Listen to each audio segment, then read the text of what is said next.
इससे बढ़िया ग्रंथ कोई हो नहीं सकता और जिस आदमी ने टिप्पणी की है उससे घटिया आदमी कोई हो नहीं सकता। वो साला बदतमीज आदमी है, मैं तो उसको गालियां दे रहा हूँ। क्यों गुस्सा रहे हैं? वो तो शिक्षा मंत्री हैं पूरे अरे काय का शिक्षा मंत्री? साला ऐसे आदमी को डिसमिस करना चाहिए। Doesn't deserve to be the शिक्षा मंत्री। सीएम अपने मंत्री को कह रहा हमको मालूम नहीं है और इतना घटिया जवाब दे दिया उसने और सीएम चुप है। ये तो सीएम की जबरदस्ती, सीएम जानबूझ के करवा रहा है ये काम। लिख लो, हम कह रहे हैं हम फोरकास्ट कर रहे हैं कि इसकी कुर्सी जाएगी मैक्सिमम हफ्ता 10 दिन और, समझ लो आप। भगवान के ग्रंथ को जो लोग कह रहे हैं भड़का हुआ है, तो उनके ऊपर क्या होना चाहिए? वो तो गलत बात है, ये तो देश के साथ अन्याय है। ये तो भाई कार्रवाई होनी चाहिए। गलत बात है, ये तो हिंदू का धर्म पूजा है। ये तो ये कैसे भड़का हुए। नमस्कार, मैं हूं आपके साथ गौरव अवस्थी। बिहार के शिक्षा मंत्री जिस तरीके से बयान दे रहे हैं, कह रहे हैं रामचरितमानस एक तरीके से विवादित ग्रंथ है, उसको लेकर के जो चीज़ें हैं वो भड़की हुई हैं। लोग इसका एक तरीके से कड़ी प्रतिक्रिया दे रहे हैं, कह रहे हैं कि मंत्री साहब को सस्पेंड होना चाहिए। अब देखिए, जिस तरीके से राजनीति पर क्या रामचरितमानस को लेकर आना कितना कुछ सही है। क्या धार्मिक ग्रंथों पर बात करने वाले लोग रामायण जैसे ग्रंथ को छोड़कर बाकी ग्रंथों पर भी बात करेंगे? सीधा सवाल मंत्री जी से मैं ये पूछ रहा हूँ। राजधर्मा चैनल के माध्यम से लोगों से बातचीत करेंगे, लोगों का इस पे क्या कहना है। रामचरितमानस पर मतलब कि इस तरीके की टिप्पणी कह रहे हैं ये विवादित ग्रंथ है। आपको भी लगता है क्या रामचरितमानस विवादित? इससे बढ़िया ग्रंथ कोई हो नहीं सकता और जिस आदमी ने टिप्पणी की है उससे घटिया आदमी कोई हो नहीं सकता। He does not deserve to be the minister. उसको तो डिसमिस कर देना चाहिए उसको वहाँ पे बिहार गवर्नमेंट के अंदर। और जैसा कोई भी लोग ऐसा अगर बयान देते हैं तो वो देश के दुश्मन है, वो देश के दोस्त नहीं है, वो हमारे फ्रेंड नहीं है, वो हमारे दुश्मन है। और वो एक ऐसी बात पैदा कर रहे हैं देश के अंदर जो बड़ी मुश्किल से अब सब इकट्ठे हुए हैं तो ये भगा रहे हैं, तोड़ रहे हैं बीच को। ये तोड़ने का काम कर रहा है ये आदमी। इसने पता नहीं क्यों ऐसा बयान दिया है। He should not be remain as a minister of the education का, उसको डिसमिस करना चाहिए। आप कहाँ के रहने वाले? मैं दिल्ली से हूँ। दिल्ली से हैं मतलब कि, लेकिन वो तो कह रहे हैं अपने बयान पे कायम है। वो कह रहे हैं हमने जो बोला है बिल्कुल सही बोला है। हमारे सामने आ जाइए, डिबेट कर लीजिए। आप लिख लो, आज ये कह रहा है मैं रहना है ना, आप देख लेना हफ्ते में 10 दिन में उसको डिसमिस कर देगा वो government. He will be dismissed. He doesn't deserve to be the minister. खत्म हो जाएगा ये। अच्छा, आपको क्या लगता है रामायण जैसे ग्रंथ क्या भड़काते हैं? मतलब नफरती ग्रंथ है? रामायण जैसा ग्रंथ तो पूछिए मत आप। मेरी वाइफ जो 4th क्लास पास थी गांव की, उसने 3 बार रामायण कंठस्थ की। मेरे फादर जो 84 में गए उनको कंठस्थ थी। मुझे रामायण आती है। तो ये क्या आप समझते हैं कि कोई घटिया ग्रंथ है? इससे बढ़िया ग्रंथ कोई हो नहीं सकता है और इससे घटिया कोई बात नहीं हो सकती कोई आदमी इसकी बुराई करता है। तो आप कह रहे हैं हमारी वाइफ ने रामायण पढ़ा, लेकिन वो तो कह रहे हैं इसमें महिलाओं के लिए तो और अपमान बनाया गया है, महिलाओं के लिए अपमान किया गया है। उसको मालूम है तो उसके घरवाली नहीं है, उसको पता ही नहीं है औरतें क्या होती हैं। वो साला बदतमीज़ आदमी है, मैं तो उसको गालियाँ दे रहा हूँ। उसके मैं टीवी पे देख रहा हूँ कि ये कितना बदतमीज़ आदमी है कि इसने कैसा स्टेटमेंट दे दिया है। देना नहीं चाहिए था उसको। क्यों गुस्सा रहे हैं? वो तो शिक्षा मंत्री हैं पूरे अरे काय का शिक्षा मंत्री? साला ऐसे आदमी को डिसमिस करना चाहिए। Doesn't deserve to be the शिक्षा मंत्री। जो आदमी देश के खिलाफ बोलता हो, अपने ग्रंथ के खिलाफ बोलता हो, इतना बड़ा जो हमारा ग्रंथ है उसके खिलाफ बोल रहा है, उसको आप कह रहे हो उसको रखा जाए मंत्री? No, never. बिहार में तो मतलब कि सुशासन की सरकार चल रही है। नीतीश बाबू हैं, वो तो मतलब कहते हैं। नीतीश बाबू जो हैं वो तो आजकल आप समझिए कि जो डिप्टी सीएम है वहाँ पे उसके चक्कर में रहते हैं और लालू प्रसाद यादव के चक्कर में रहते हैं। नीतीश बाबू शायद ये देख रहे हैं, अब एक सपना देख रहे हैं कि मैं हिंदुस्तान का पीएम बनूंगा, लेकिन भूल जाइए ये सपना ही सपना रह जाएगा उनका। ऐसा क्यों लगता है? वो बन नहीं सकते क्या? इतने बार के मुख्यमंत्री हैं, आप प्रधानमंत्री बनाइए, पूरे देश का बिहार जैसा विकास करें। वो अभी एक यात्रा निकालने जा रहे हैं कि यात्रा निकालूंगा, देश को जोड़ूंगा मैं। आप क्या जोड़ोगे? आपका मंत्री इतना बकवास जवाब दे रहा है और आपने अभी तक एक्शन नहीं लिया उस पर, और कहते हैं मैंने पता, मुझे मालूम नहीं। हमें पता नहीं है, आप पता चले। ये कोई जवाब है? ये सीएम का जवाब है। सीएम अपने मंत्री को कह रहा हमको मालूम नहीं है और इतना घटिया जवाब दे दिया उसने और सीएम चुप है। ये तो सीएम की जबरदस्ती, सीएम जानबूझ के करवा रहा है ये काम। देश की मतलब कि विकास की गाथा में लगे रहते होंगे ना, इस वजह से ना मालूम होगा। काय का विकास का करते हैं? वो सारे काम उनको पता है। जब जाके वो पैर छूते हैं उसके लालू प्रसाद जाओगे तब नहीं याद आता उसको, नीतीश कुमार को। अच्छा, मतलब कि जब भी बात आती है तो रामायण पर ही क्यों लोग बोलते हैं? मतलब कि रामायण पर बात कर जाते हैं, बाकी ग्रंथों पर ये लोग बात करेंगे ना? कोई नहीं करेगा, कोई नहीं करेगा। अगर आप जरा सा टिप्पणी कीजिए दूसरे ग्रंथ पे, वो आपके खिलाफ प्रदर्शन कर देते हैं। अभी तो किसी ने प्रदर्शन किया भी नहीं है, चल रहा है अभी। ये ज़्यादा दिन चलने वाला नहीं है डीएस, ये अपने आप हो जाएगा बंद और ये लोग बाद में पछताएंगे। आपको क्यों लगता है पछताएंगे? वो तो मतलब कि वो जब कुर्सी चली जाएगी फिर पछताएंगे। जितने राजनीति के लोग हैं इनको अगर जब से ज़्यादा तुमको चाटा मारना हो उनकी कुर्सी छीन लो, उसके बाद कुछ करने की ज़रूरत नहीं है आपको। कुर्सी क्यों छीन लो, वो तो जाएगी, लिख लो। हम कह रहे हैं हम फोरकास्ट कर रहे हैं कि इसकी कुर्सी जाएगी मैक्सिमम हफ्ता 10 दिन और, समझ लो आप।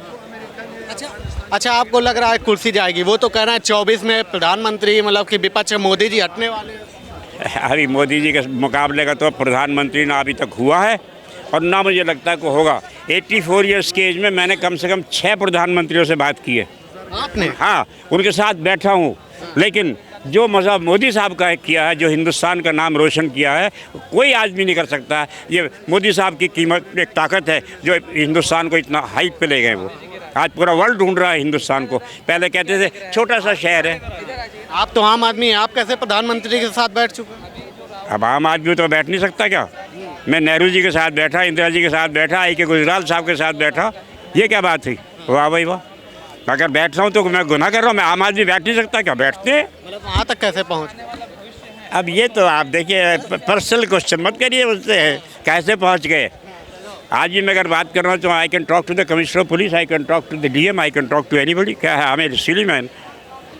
तो जो शिक्षा मंत्री हैं उनसे बात कर सकते हैं आप? वो तो कह रहे हैं कि मतलब कि हमारे सामने इस विषय पे कोई डिबेट ही नहीं कर सकता है रामचरित। अरे यार, अब इसका क्यों नाम लेते हो? हमारा माइंड ख़राब हो रहा है। हमारा दिन ख़राब मत करो यार उसका नाम लेके। वो आदमी डिज़र्व नहीं करता, उसका मंत्री किसने बना दिया पता नहीं। या तो उसके अंदर कोई छल कपट है, कुछ कहीं है, वरना तो उसको ऐसा स्टेटमेंट नहीं देना चाहिए। आप कह रहे हैं कि छल कपट है, वो कह रहे हैं कि हमने सच बात कह दी तो उसमें लोग। क्या सच बात की बताइए? क्या आप ये बताइए, क्या सच बात कही है उसने? वो कह रहे हैं कि रामायण में ऐसा बताया गया है। आ गया, उसे पता ही नहीं रामायण है क्या? वो पढ़ी नहीं रामायण उसने। वाल्मीकि रामायण और तुलसीदास जी की रामचरितमानस आप लिख के देखिए, जरा पढ़ के सुनाइए मुझे। इतना बड़ा ग्रंथ हिंदुस्तान का पराकाष्ठा जिसमें है, उसको आप कह रहे हैं बेकार है? क्या मजाक है ये? कह रहे हैं वो दोहे भी हटाए जाने चाहिए, जो नफरती दोहे हैं उनको हटा के नई रामायण बनाओ एक। आप इस्लाम पे कहीं एक थोड़ा सा टिप्पणी कर दीजिए, पूरा हिंदुस्तान का मुसलमान एक हो जाएगा, देखना। जो अभी हिंदुस्तान के हिंदू हैं अभी तक पहुँचे नहीं है वहाँ पे, अब तक तो उसको उड़ा देना, मैच कुर्सी से हटाना चाहिए था। I am sorry, thank you so much. बस। आपका क्या नाम है? मेरा नाम पद्मनी है। अच्छा, आप किन्नर समुदाय से? जी। अच्छा ये बताइए, आप जैसे कहा जा रहा है रामचरितमानस भड़काऊ ग्रंथ है, शिक्षा मंत्री कह रहे हैं, आपको भी लगता है? नहीं, गलत बात है। ये तो हमारे देश का भविष्य है, हमारे देश की पूजा पाठ का ग्रंथ है। ये तो सदियों पुराना है, कैसे भड़काव है? हाँ। अच्छा ये बताइए, मतलब कि किन्नर समुदाय में भी कहा जाता है राम भगवान की बड़ी आस्था होती है, तो ऐसे ग्रंथ भगवान का हमारे को वरदान मिला है। हाँ, सबको जब 14 साल में वनवास में गए थे भगवान, तब भगवान ने कहा था कि नर नारी वापस चले जाओ। किन्नर समाज खड़ी रही थी, तो भगवान ने आकर नहीं हमारे को वरदान दिया है कि तुम कलयुग में राज करो। तो हमारे को तो दुनिया हमारी को पूजा करती है, हमारी आशीर्वाद लेती है। मतलब भगवान का आपको वरदान प्राप्त है। ऐसे भगवान के ग्रंथ को जो लोग कह रहे हैं भड़काऊ है, तो उनके ऊपर क्या होना चाहिए? वो तो गलत बात है, ये तो देश के साथ अन्याय है। तो ऐसे लोगों के खिलाफ क्या कार्रवाई होनी चाहिए? आप लोग क्या कहेंगे ऐसे? ये तो भाई कार्रवाई होनी चाहिए, गलत बात है। ये तो हिंदू का धर्म पूजा है। ये तो ये कैसे भड़का हुए, शुरू से चली आ रही है, आज की बात थोड़ी है। जो राम के बारे में कोई गलत कहता है तो आप लोगों को भी क्रोध आता है? हाँ, गलत बात है। भगवान हमारे जो कहता नहीं, पूजी ने भगवान है, इनके साथ कोई गलत कहेगा तो सबको गलत गुस्सा आएगा ना। अच्छा, आपको गुस्सा महसूस हुआ इनकी बातें सुन के? जैसे इन्होंने बोला कि ये भड़काऊ है, इसमें चौपाई कुछ है वो हटा देनी चाहिए। नहीं, सारी चौपाई आज की बनी हुई तो नहीं है, तो सदियों पुरानी चौपाई है। इसमें क्या भड़काव है? कोई आज किसी ने अपने आप तो नहीं बनाई ना जी, ये तो सदियों पुरानी चौपाई है। हाँ, तो ये तो सही है। अच्छा, किन्नर समुदाय में कहा जाता है कि जैसे मतलब कि उनका आशीर्वाद लगता है वैसे उनका श्राप भी बड़ा लगता है। हाँ जी। तो ऐसे मंत्री को आप क्या कहना चाहेंगे? आशीर्वाद देने की तरफ? ऐसे मंत्री को कहेंगे गलत बात है, ये शब्द अपने आप नहीं बोलना चाहिए। धर्म की चीज़ में ऐसे शब्द नहीं लाने चाहिए। हाँ। अच्छा, जो मतलब कि राम के ऊपर लगातार सवाल उठाते हैं, कहते हैं कि राम मतलब कि नहीं थे और ऐसे ही जो बोलते रहते हैं, राम के बारे में टिप्पणी करते हैं, ऐसे लोगों के खिलाफ? ऐसे के लोगों के साथ में कार्रवाई होनी चाहिए। ऐसे लोग का कहता नहीं दंगा फैला देते हैं, आपस में मनमुटाव कर देते हैं, गलत बात है। ये कोई आज की राम कथा थोड़ी है, तो सदियों पुरानी राम कथा है, उनके दादा परदादाओं से आगे की कथा है, कोई जी आज की नहीं है ये। तो ऐसे मतलब कि रामचरितमानस अब अयोध्या में तो मंदिर बन रहा है राम जी का, और लेकिन मतलब कि ऐसे लोग जो बार बार ऐसे भावनाओं को आहत कर रहे हैं करोड़ों हिंदुओं की, कह रहे हैं कि उसमें मतलब कि बांटने की राजनीति की गई, आपको भी लगता है? गलत बात है, ऐसा नहीं करना चाहिए, बोलना चाहिए। भगवान किसी के देवी देवता को गलत नहीं बोलना चाहिए। इंडिया में रहते हैं तो सबको सम्मान देना चाहिए, सबको सम्मान देना चाहिए। ये तमाम सारे लोग थे जो अपनी अपनी बात कर रहे थे। फिलहाल अभी के लिए इतना ही।